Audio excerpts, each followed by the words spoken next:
기독교의 기본 진리 그 책자에 따라서 순서별로 그렇게 설교를 하고 있습니다. 예. 오늘은 18페이지 여러분들 이제 교재를 보면 되시는데요. 18페이지에 오늘 그 부분은 특별히 섭리 부분을 살펴보도록 그렇게 하겠습니다. 예, 제가 죄송합니다. 26페이지입니다. 예.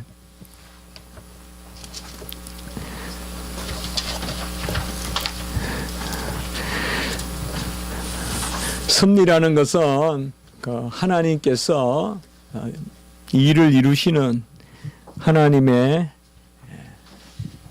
눈이라 그럴까요? 본래 섭리라는 말은 미리 보신다라는 뜻입니다. 하나님은 미리 보시는데 현재에서 미래를 보는 그런 투시력 그 정도가 아니라 미래에서 현재를 거꾸로 바라보시는 그런 시각도 가지고 계십니다. 하나님은 영원하신 하나님이시기 때문에 어떤 예언의 은사 그 정도가 아닙니다. 하나님은 모든 일을 아시고 아시는 대로 이루어지고 하나님은 아심과 뜻하심과 행하심이 분리되지 않습니다. 하나님은 뜻하시면 이루시고 또 하나님은 그 이루시는 일을 항상 하나님의 속성대로 하십니다. 하나님은 사랑이신데 하나님의 일이 사랑이 아니거나 하나님은 진리신데 하나님의 일이 진리가 아니거나 하나님은 거룩이신데 하나님의 일이 거룩지 않고 불결하거나 그런 것은 없습니다. 그래서 하나님은 뜻하신 적 이루시고 이루신 적 의롭고 혹은 선하시다. 의롭고 선하다는 것은 하나님의 의도하심을 그대로 드러내는 것입니다. 오늘 우리가 읽었던 말씀에 보면 요셉은 그 형들의 미움을 받았죠. 미움을 받을 만도 하죠. 어떻게 보면 그 당시에 목축을 하는 일을 하는 그런 것도 아니고 일 안 하는 정도야 또 뭐 동생이니까요. 말째니까 베냐민 나기 전에 그러니까 말째니까. 근데 그것은 어느 정도 또 이해를 하더라도 그것보다도 더 힘든 것은 자꾸 꿈을 꾸고 형들이 나한테 절하더이다 뭐 자꾸 이런 이야기를 하니까 이 부분이 이제 좀 더 기분 나쁜 거죠. 그래서 뭐 죽이려고 했지만 사람이 그럴 수도 있잖아요. 예? 죽거나 말거나 그거 이상이겠죠. 그냥 구렁이에 그냥 밀어 넣었죠. 예.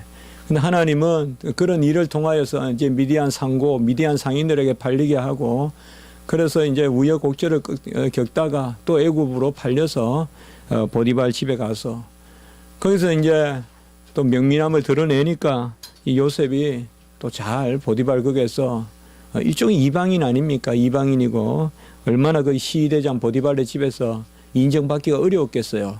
그래도 거기에서 또 두각을 드러내서 가장 안일을 감당하는 집안 일을 살피는 그런 이치까지 올라간단 말이에요.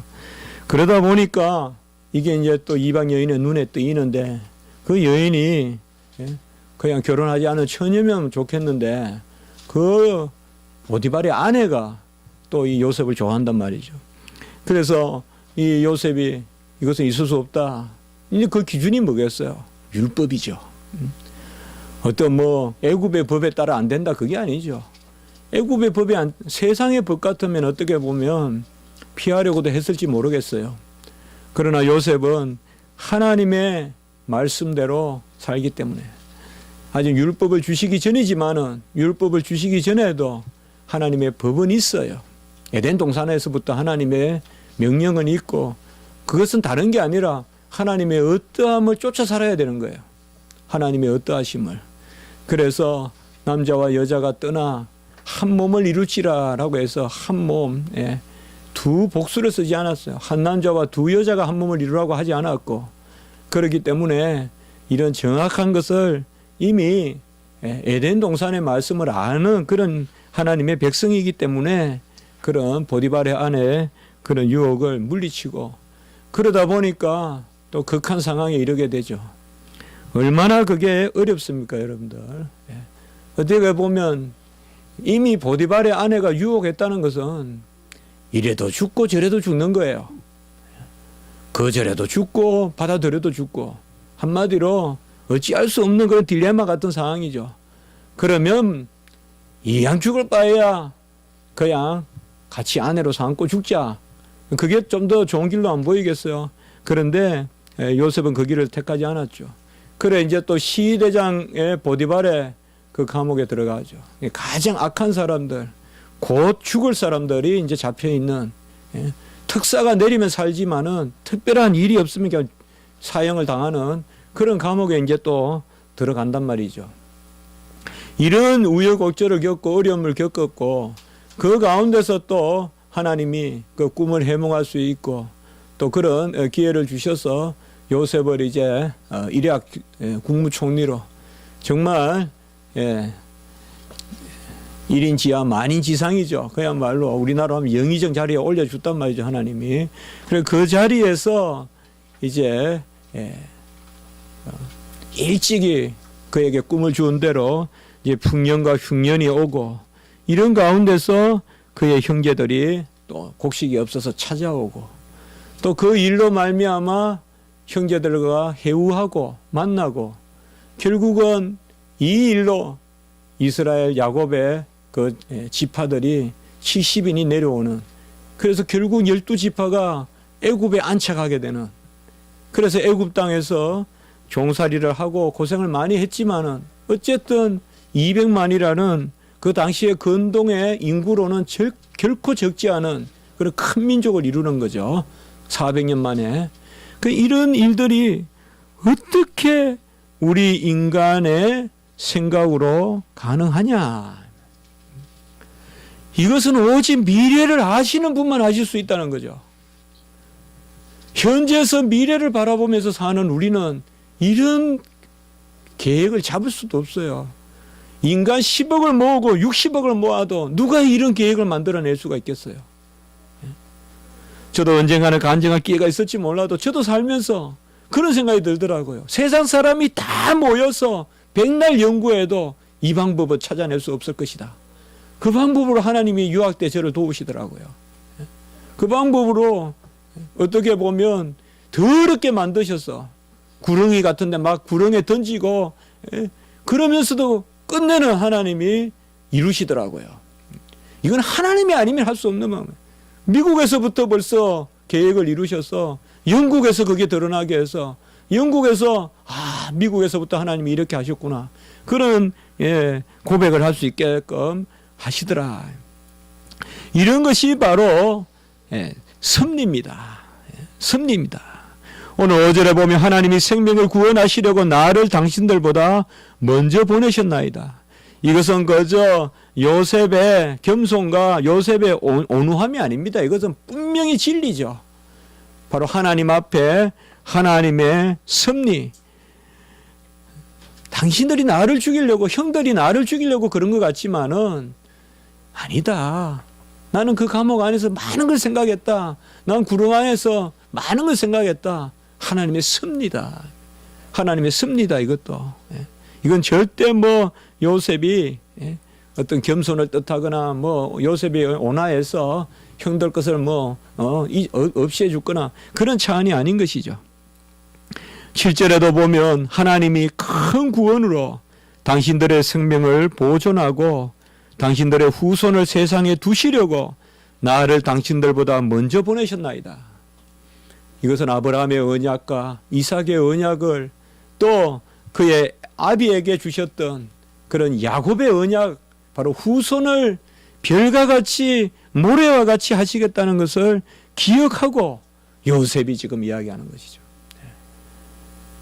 우리가 시편 105편 17절에도 보면 한 사람을 앞서서 보내셨다. 이것이 바로 보내셨는데 이제 그런 방법을 통해서 아주 그냥 종으로 팔려가게 하시는, 우리는 하나님의 뜻을 알 수가 없습니다. 거기 책에 보면 갈로에 있지만은요, 칼빈이 기독교 강의에서 말하고 있는데, 하나님의 뜻은 우리의 유일한 규범이고 만물의 정당한 원인이 되는데 우리가 할 일은 뭐냐? 우리의 최상의 법은 하나님의 법에 우리를 맞추도록 해야 된다.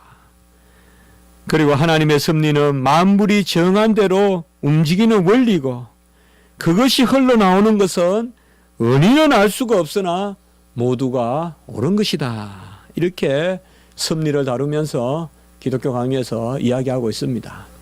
그 원인을 알지 못하고 인과관계를 우리가 파악할 수가 없습니다. 우리의 인과관계로는 이렇게 되지 않습니다. 누가 내가 애굽에 가게 해달라고 구렁에 감옥에 들어가게 해달라고 기도할 사람이 있겠어요, 여러분들? 있겠냐고요.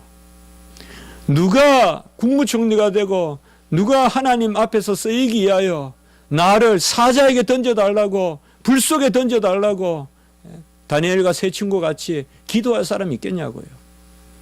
아무도 우리는 하나님의 그 방식을 알 수 없어요. 우리는 그저 1,000,000원 필요하면, 믿음이 적으면 100,000원 구할 뿐이에요. 그 믿음이 있으면 또 1,000,000원 구한다고 하고 그렇게 하죠. 그러나 간혹은 내 것을 누구에게 주었을 때 하나님은 그것을 통하여서 더 큰 걸 이루게 하시는데, 그런 기도는 잘 안 하죠. 우리는 뭔가 더해져야 더 더해질 것이다. 1,000,000을 이루려면 10,000부터 시작해야 된다. 10,000부터 시작해야 된다. 뭐 그런 질서죠. 그렇다고 해서 하나님이 우리의 땀을 거두지 않는 거 아닙니다. 전에 우리가 시편 이야기했잖아요. 울며 씨를 뿌리는 자는 기쁨으로 단을 거두리라. 그런데 그 앞에 무슨 말씀이 있다? 하나님이 큰 일을 행하시리니. 울며 씨를 뿌리며 기쁨으로 단을 거두는 것도, 그 분명히 땀의 법칙에도, 수고의 법칙에도 하나님의 큰 일이라는 거죠. 그것도 우리의 수고의 법칙도 하나님이 쓰시는 거죠. 하나님이 큰 일로 쓰신다는 것이죠. 그래서 우리는 하나님이 하시는 일을 다 알 수가 없어요. 저는 간혹 그런 이야기를 해요. 기도하다가 시험 든다. 기도할 때 너무 내 방식을 주장하는 거예요, 하나님 앞에. 그래서 기도하면서 오히려 실족하는 거예요. 나 기도해봐도 안 돼요, 그러고. 기도해봐도. 그게 아니거든요, 여러분들. 기도는 다 들으세요, 하나님이. 저는 확신해요. 기도가 된다, 안 된다, 이것도 벌써 기도를 들으시는 거고요, 하나님이. 기도는 다 들으셔요, 우리가.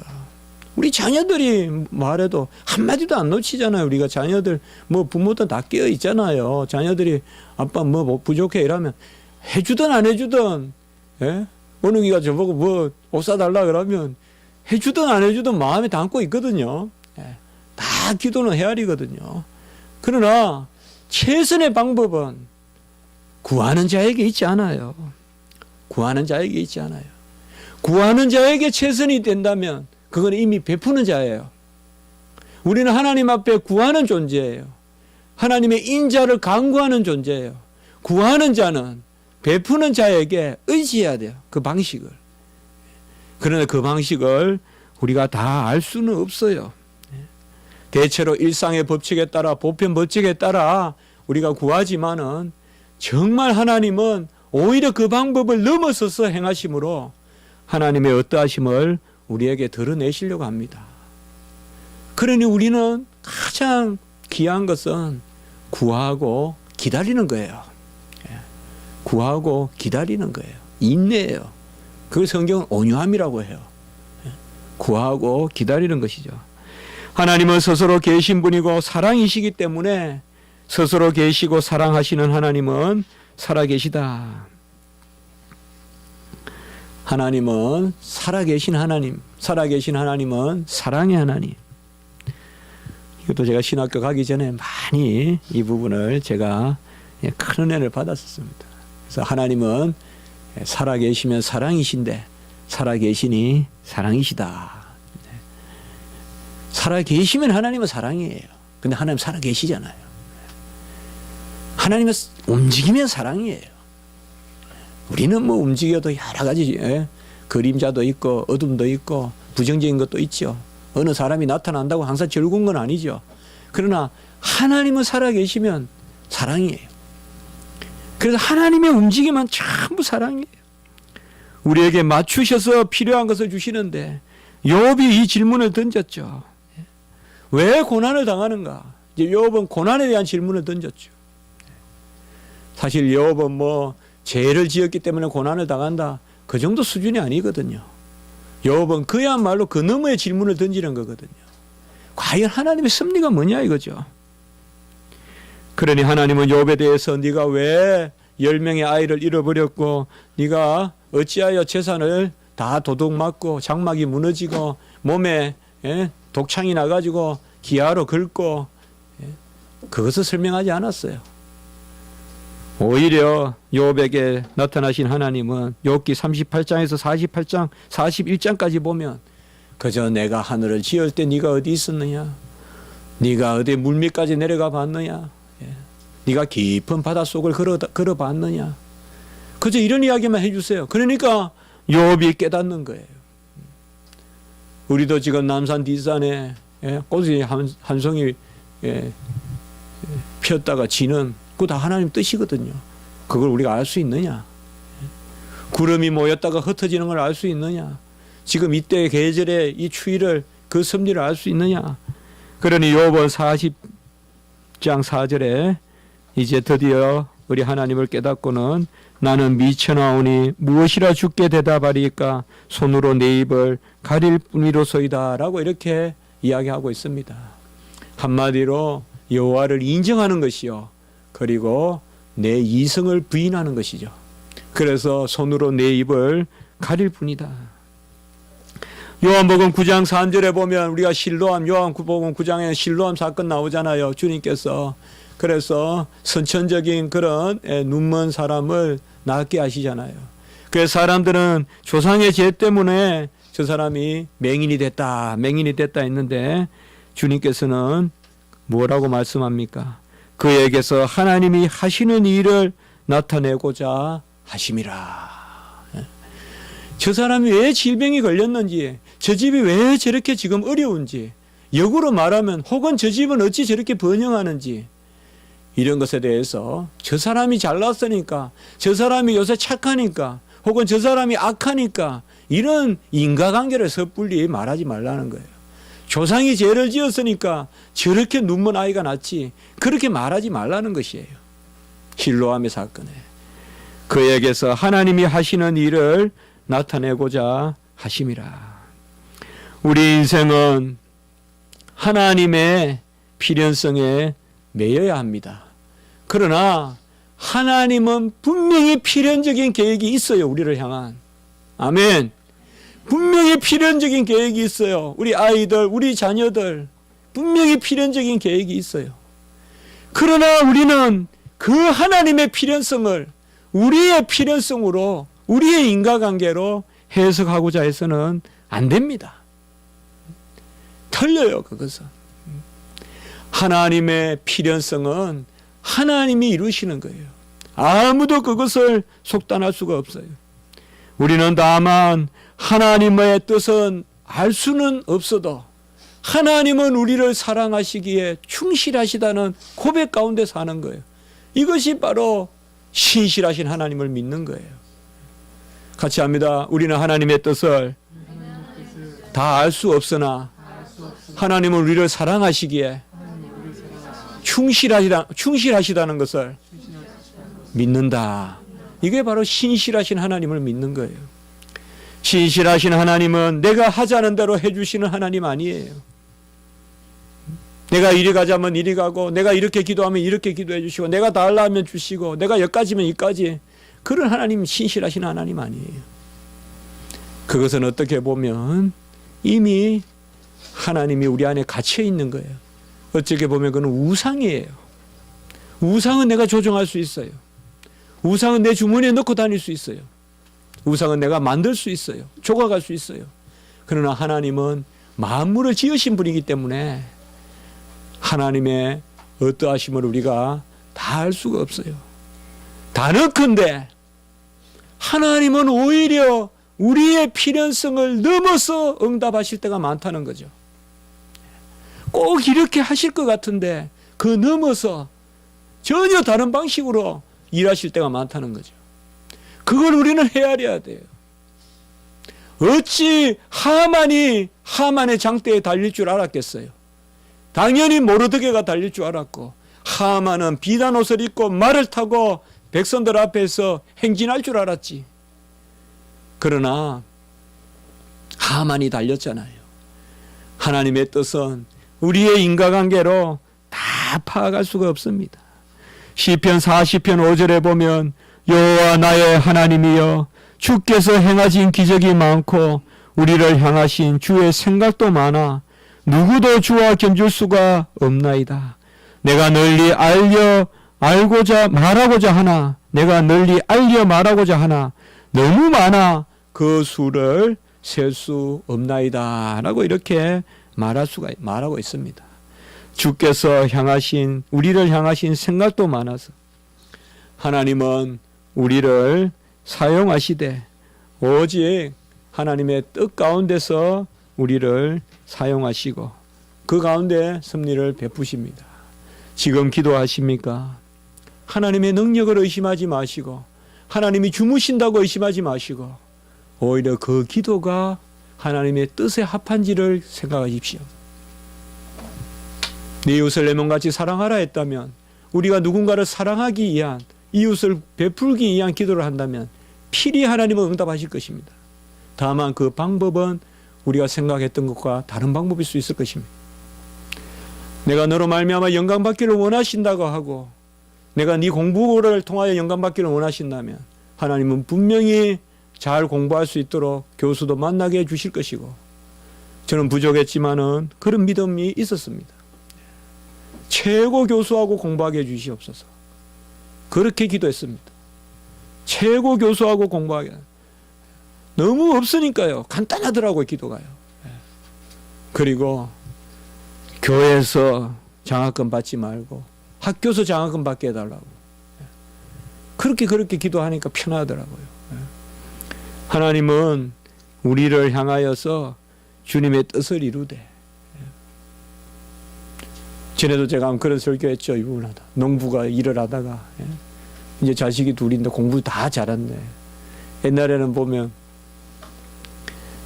둘 다 공부 잘해도 이제 하나를 보내죠. 그러니까 돈이 없으니까. 그러니까 이제 하나가 좀 공부를 못하면 좋으니까 아예 처음부터 하나를 공부를 안 시키죠. 어릴 때.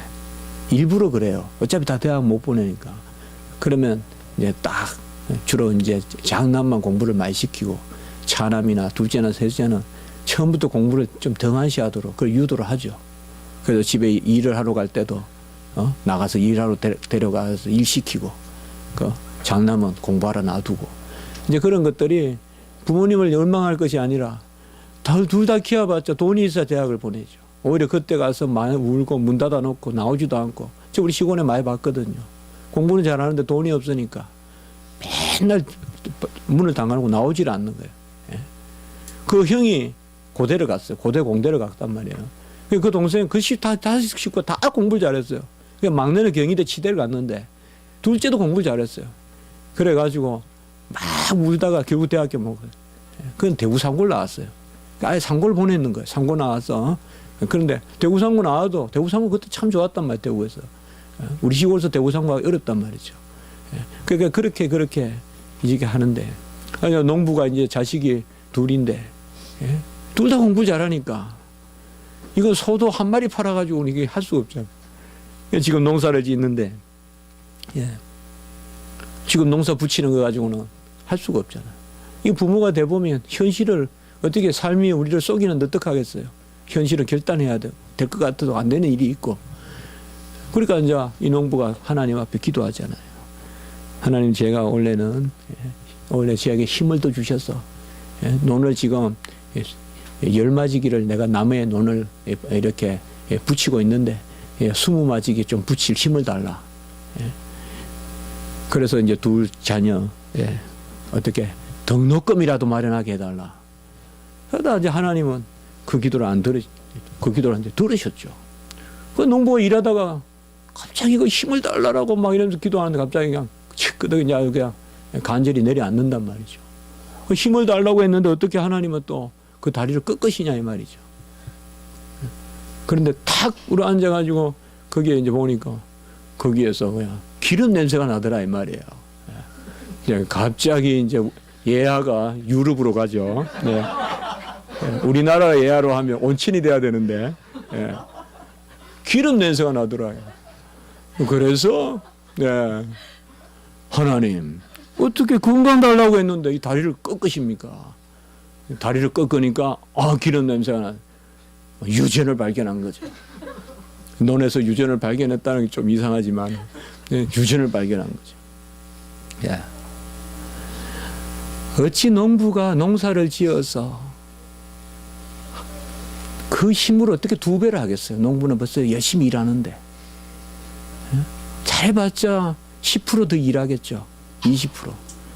농부는 본래 12시간이어서 아침에 일어나면 밤 셀 때, 저녁에 주로 별 보고 집에 들어오는데 어떻게 2배 일을 해서 두 아들을 해요? 하나님이 봐서 안 되죠, 그거는. 너 안 돼. 네가 그렇게 일해가지고 네가 농사, 인간의 네가 체력에는 한계가 있어. 그렇게 구하지만 하나님 이미 아시죠. 그러니까 오히려 그냥 꺾으시죠. 저도 그런 경험이 있습니다. 그러니까 하나님 앞에 조금 더 달라고 기도했더니 아예 꺾어버리시더라고요. 그러니까 나를 부인하면서 길을 찾는데 그 길이 이제 하나님이 주신 길로 열리는 거예요. 그럴 때가 우리가 많아요. 그렇기 때문에 작은 일로 우리가 기도 응답이 없다. 내가 기도를 듣는 자리가 아니라는 거. 나는 기도하는 자리라는 거 아셔야 돼요. 마치 내가 기도의 응답을 베푸는 자 같이 그렇게 모든 계획을 다 잡았어. 기도하면서 시험 드는 그런 일을 갖지 말고 오히려 우리가 하나님의 섭리, 우리가 다 알 수는 없으나 우리를 사랑하기에 충실하신, 신실하신 하나님, 그것을 믿는 그런 여러분 또 이 가운데 평강을 누리는 그런 역사가 있길 바랍니다. 한번 기도드리겠습니다. 하나님 아버지 감사합니다. 모든 일이 최선이 최고의 뜻이 하나님께 있음을 알게 하시오니 우리는 그저 구하니 감사하고 또 기다리니 감사합니다. 하나님 아버지, 하나님 우리를 사랑하시기에 충실하시다는 어떤 우리가 알 수 없는 그런 인과관계 가운데서도 우리를 사랑하시는 충실하신 하나님, 신실하신 하나님을 고백하는 저희들이 되게 하시고 어떤 기도도 육신의 부모라도 줄 알거든 우리 하늘에 계신 하물며 하늘에 계신 아버지가 보냐 하나님은 우리의 기도를 들으신다는 것을 기억하게 하시고 다만 우리의 뜻이 하나님께 합함과 말씀에 합한가를 오히려 더 생각하고 정말 내가 구하는 것이 선한 것인지 하나님이 기뻐하시는 것인지 그것을 우리가 잘 생각하고 오래 기도하게 하시고 그 가운데서 하나님께 온전히 구하여 하나님의 섭리 가운데 또한 주의 도구가 되는 영광의 도구가 되는 저희들 되게 주시옵소서.